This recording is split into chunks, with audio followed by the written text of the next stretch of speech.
من نه آن صیدم که آزادی هوس باشد ما را.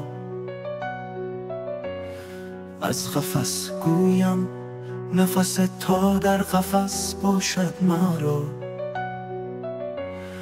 از پی راه فنا سامان ندارم، ورنه من خوشا می سوزم هر یک مشت خس باشد ما را.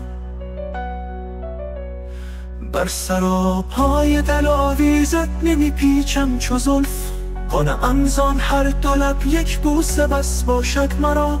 بس که محنت بر سر محنت نصیبم می شود.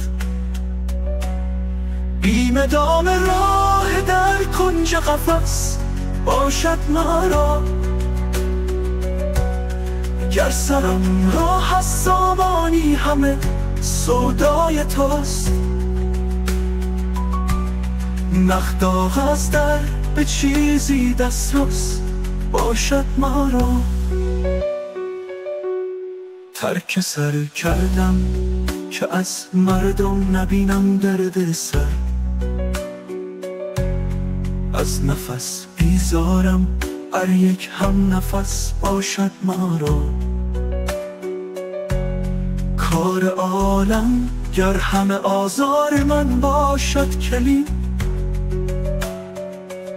ناکسم ناکس اگر کاری به کس باشد مرا. بر سراپای دلاویزت نمی پیچم چو زلف، قانعم زان هر دو لب یک بوسه بس باشد مرا. بس که محنت بر سر محنت نصیبم می شود. بیم دام راه در کنج قفس باشد مرا. گر سرم راه از سامانی همه سودای توست. نخداغ از در به چیزی دسترس باشد مرا.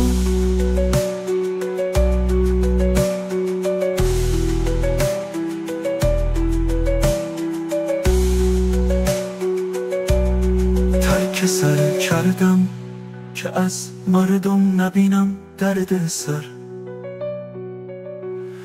از نفس بیزارم هر یک هم نفس باشد مرا. کار عالم گر همه آزار من باشد کلیم. ناکسم ناکس اگر کاری به کس باشد مرا.